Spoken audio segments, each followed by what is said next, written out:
Underground remote control car restoration robot. Sundarban नाम के गांव में महेश नाम का एक ड्राइवर अपनी बीवी कल्पना के साथ रहता था। लेकिन उस गांव से दूसरे गांव जाने के लिए सिर्फ जमींदार की ही एक कार जबरदस्ती या दूसरा चारा ना होने की वजह से लोग इस्तेमाल करते थे। जमींदार ने महेश को अपने कार का ड्राइवर रखा था। महेश को कोई गलत शौक नहीं था, इसलिए उसके घर में कोई परेशानी नहीं थी। लेकिन महेश का पड़ोसी गोपाल अच्छा इंसान नहीं रहता। वो महेश से बहुत जलता था। अरे ये महेश बहुत खुशहाल जिंदगी जी रहा है और एक मैं हूँ, मेरी परेशानियां खत्म होने के नाम ही नहीं लेती। गोपाल रात को महेश के कार के टायर पंक्चर करके रखता है और कांच को भी फोड़ देता है। दूसरे दिन ही जमींदार के पास वो खुद होकर जाता है और कहता है, जमींदार जी, आपने अपनी कार उस महेश को दे दी, पर महेश उस कार का बिल्कुल भी ध्यान नहीं रखता। अरे पर तू ये सब कैसे जानता है? आज तक तो कोई भी कंप्लेंट नहीं आई महेश की तरफ से। जमींदार जी, महेश को आप जानते नहीं हो। कल रात मैंने खुद उसे देखा है आपकी कार के कांच को फोड़ते हुए। उसका तो यही प्लान रहता है हमेशा का, खुद कार को खराब करता है और आपसे पैसे ऐंठता है। अगर ये बात सच है तो मैं उसे छोड़ूंगा नहीं। ये तो मैंने अपना फर्ज समझकर आपको बात बताई, बाकी आपकी मर्जी। ऐसा कहकर गोपाल वहां से चला जाता है। थोड़ी ही देर में महेश वहां आता है और जमींदार को कार के बारे में बताता है। लेकिन जमींदार तब कहता है, अरे सुन महेश, मैंने तुम्हें एक अच्छा आदमी समझा था, लेकिन मैं ही गलत था। आज से मुझे तुम्हारी कोई जरूरत नहीं। मेरी कार को ठीक करवा कर मेरे पास वापस लेकर आओ। जमींदार की कोई बात महेश के पल्ले नहीं पड़ती। वो कर भी क्या सकता था। उनकी बातों से महेश नाराज होकर घर चला जाता है और कल्पना को सारी बात बताता है। महेश कार को रिपेयर करके जमींदार के पास छोड़ देता है, लेकिन वो बहुत नाराज हो चुका था। इसलिए वो घूमते घूमते नदी किनारे चला जाता है और सोचता है, कल्पना ने कुछ पैसे बचाए थे, वो भी मेरी वजह से खत्म हो गए। और तो और गांव में अब कोई भी मेरी इज्जत भी नहीं करता। इस तरह जीने से तो अच्छा है कि मैं मर ही जाऊं। ऐसा सोचकर महेश नदी में ही कूदने वाला था कि तभी उसे एक कांच के जैसी कोई चीज चमकते हुए नदी के पानी में दिखाई देती है, जिस वजह से महेश नदी में नहीं कूदता और देखने जाता है कि आखिर वो क्या है। जब वो पास जाता है तब वो कहता है, अरे ये तो एक कार है, पर ये तो नदी में डूब गई है। अब इसे कैसे बाहर निकालूं?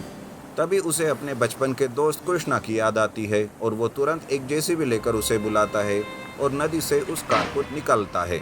उस कार को वो अपने शेड में ले जाता है। कार काफी सालों से नदी में डूबी रहने के कारण उस पर जंग चढ़ा हुआ था। उधर कल्पना घर में बहुत ही चिंतित रहती है कि आखिर महेश घर क्यों नहीं आया। इधर महेश अपने दोस्त से कहता है, अरे कृष्णा, कुछ भी करके इस कार का रिस्टोरेशन कर दे यार। मैं इस कार को लेकर अपने गांव जाऊंगा और खुद की कार सेवा शुरू करूंगा। अरे तुम चिंता मत करो दोस्त, मैं इस कार का ऐसा रिस्टोरेशन करता हूँ कि तू समझ नहीं पाएगा कि ये कार नई है या पुरानी। ये कहकर कृष्णा उस कार का रिस्टोरेशन चालू करता है और कुछ ही दिनों में कार रिस्टोरेशन से तैयार हो जाती है।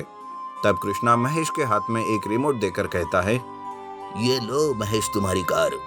ये कोई मामूली कार नहीं, रिमोट कंट्रोल कार है। इससे तुम एक्सीडेंट से भी बच सकते हो। जरा ये रेड बटन एक बार दबाना तो। महेश वो रेड बटन दबाता है। तब कार अचानक एक रोबोट में बदल जाती है। ये देखकर महेश कहता है, अरे मेरे दोस्त, ये तो कमाल ही कर दिया तूने। मेरी कार तो एक रोबोट भी बन सकती है। इस तरह कृष्णा महेश को रिमोट की सारी जानकारी देता है। घर में कल्पना उसका इंतजार कर रही होती है। महेश को कार के साथ देखकर वो हैरान हो जाती है और उसे सही सलामत देखकर खुश भी। तब कल्पना कहती है, कहाँ गए थे आप? मैं कितनी डर गई थी। और ये कार ये कहाँ से ले आए? अरे कल्पना, ये कोई मामूली कार नहीं, ये एक रिमोट कंट्रोल कार रोबोट है जो मेरे दोस्त ने बनाई है। दूसरे दिन से महेश अपनी कार सेवा शुरू करता है। महेश की कार रिमोट से चलती थी, इसलिए एक्सीडेंट का कोई भी खतरा नहीं रहता और वो जल्दी से शहर भी पहुंचाती थी। एक तो महेश ने उसका किराया भी कम रखा था, इसलिए लोग महेश की कार से ही आना जाना पसंद करने लगे थे।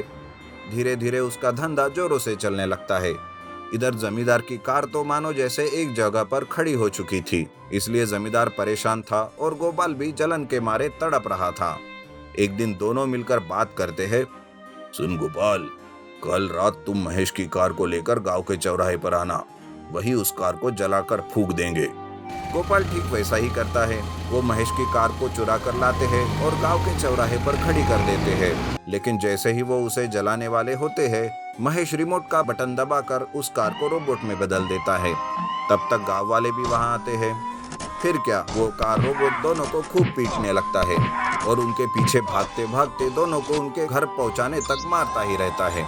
उस दिन के बाद से वो दोनों कभी भी महेश के रास्ते में नहीं आते। विशाल एलियन रोबोट कार हमला। अचानक से एक दिन गांव में एक आग उगलता हुआ एलियन आकर घरों को जला रहा था।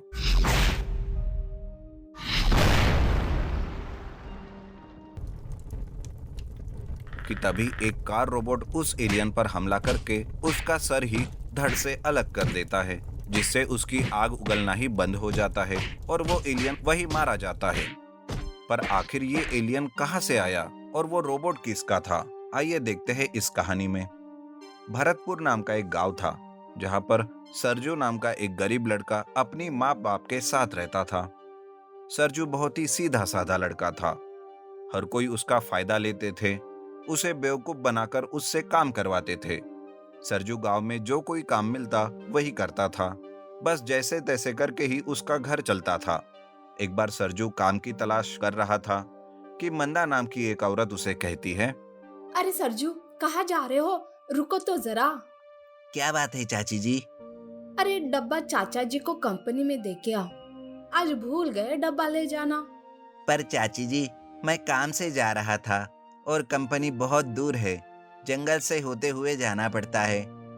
अरे दौड़ते हुए जाओ और दौड़ते हुए वापस आ जाओ, नहीं तो तुम्हारे चाचा जी भूखे रह जाएंगे आज। क्या तुम्हें अच्छा लगेगा?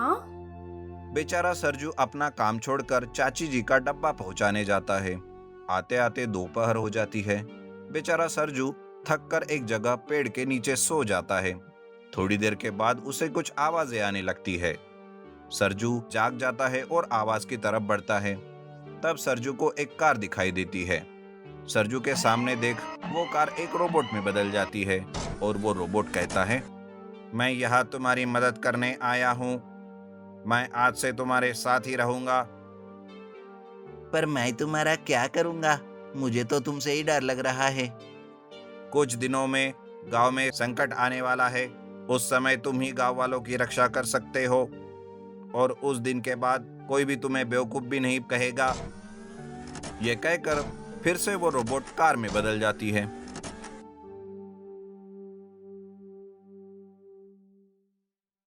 सरजू खुश हो जाता है और कार में बैठ जाता है।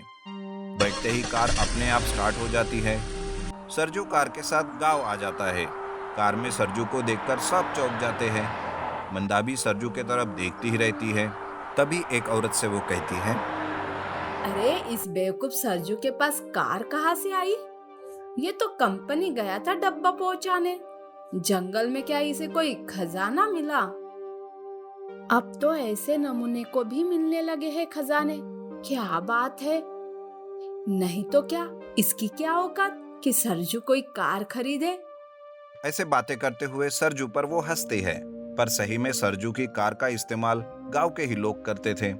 अगर किसी से किराया सरजू मांगता तो कोई भी उसे पैसे नहीं देता था। एक बार की बात है, एक एलियन अंतरिक्ष से सीधा उनके ही गांव में उतरता है, जिसे देखकर सारे लोग डर जाते हैं। गांव का एक आदमी कहता है, अरे अरे ये क्या चीज है? अरे भागो, ये किसी को ढूंढ रहा है, लेकिन यहाँ पर है क्या? सारे गांव वाले चकित हो जाते हैं। थोड़ी ही देर में वो एलियन अपने मुंह से आग उगलने लगता है। आग की लपट से घर और दुकानें जलने लगती है।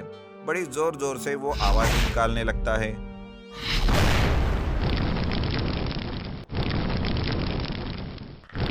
जिससे लोग डर कर अपनी अपनी जान बचाने के लिए भागने लगते हैं। अरे भागो, अपनी जान बचाओ। तभी सरजू अपनी कार से उस एलियन के सामने आता है। उस कार को देखते हुए वो एलियन कहता है, अच्छा तो तू यहाँ है। मैं कब से तुझे ढूंढ रहा हूँ। मेरे परिवार को मारकर तू यहाँ छुपे बैठे हो। एलियन की बातें सुन सरजू कार से बाहर निकलता है और तब वो कार एक रोबोट में बदल जाती है और कहती है, मैं कहीं छुपा नहीं बैठा, मैं तो तुम्हारा ही इंतजार कर रहा था। तुम्हारे परिवार के साथ तो यही होना था। वो लोगों पर बेवजह हमला कर रहे थे, इसलिए मैंने उन सबको मार डाला। अब तुम्हारी बारी। ऐसा कहकर उन दोनों के बीच लड़ाई चालू होती है। एलियन रोबोट के ऊपर आग उगलने लगता है, पर रोबोट हर बार उस आग से बचते हुए जाता है। रोबोट थोड़ी देर उस पर हमला नहीं करता, वो बस मौके का इंतजार कर रहा था। और मौका मिलते ही रोबोट सीधा उस एलियन का सर पकड़ लेता है और पूरी ताकत से उसका सर ही धड़ से अलग कर देता है। जैसे ही सर अलग हो जाता है, वो एलियन तड़प तड़प कर वही मर जाता है। ये सब देखकर गांव वाले बहुत खुश हो जाते हैं। बाद में वो रोबोट फिर से एक कार में बदल जाता है। फिर क्या, उस दिन से कोई भी सरजू को बेवकूफ नहीं समझता था और सरजू के साथ अच्छे से बर्ताव करता। सरजू भी कार चलाकर पैसे कमाने लगता है और अपने परिवार का अच्छे से पालन पोषण करता है।